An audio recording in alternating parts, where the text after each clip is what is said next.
गांव के एक छोटे से घर में राधा अपनी दादी के साथ रहती थी। एक दिन घर की सफाई करते समय उसे पुराना लकड़ी का बक्सा मिला। उत्सुकता पूर्वक उसे बक्से को खोला।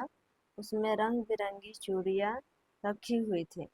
कुछ चूड़ियां टूटी हुई थी और कुछ का रंग फीका पड़ चुका था। राधा ने उसे अपने हाथों में लेकर दादी से पूछा, दादी ये पुरानी चूड़ियां किसकी है?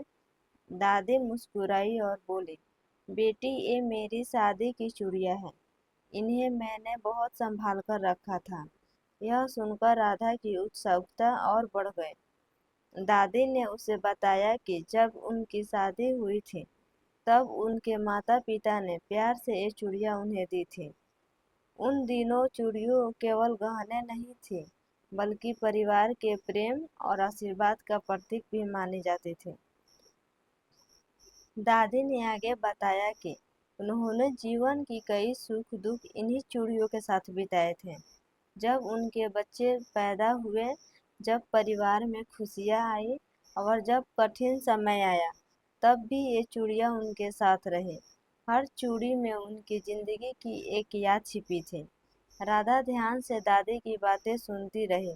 उसे महसूस हुआ कि ये चूड़ियां भले ही पुरानी हो गई हो, लेकिन इनमें अनमोल यादें बसी हुई हैं।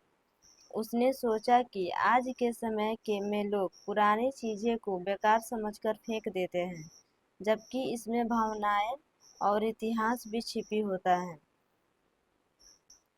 अगले दिन राधा ने उन चूड़ियों को एक साफ किया और एक सुंदर से डिब्बे में सजा दिया। उसने दादी से कहा, मैं इन्हें हमेशा संभाल कर रखूंगी, क्योंकि ये केवल चूड़ियां नहीं, हमारे परिवार की यादें हैं।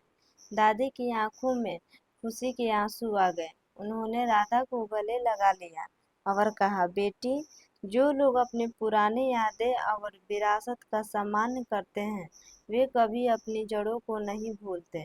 उन दिन राधा को एक महत्वपूर्ण सीख पाई कि पुरानी वस्तुएं की कीमत उनके रूप से नहीं, बल्कि उनके जुड़ी यादें और भावनाओं से होती हैं। पुरानी चूड़ियां अब उनके लिए सिर्फ एक गहने नहीं थी, बल्कि परिवार के प्रेम, संस्कार और इतिहास की अनमोल धरोहर भी बन गई थी।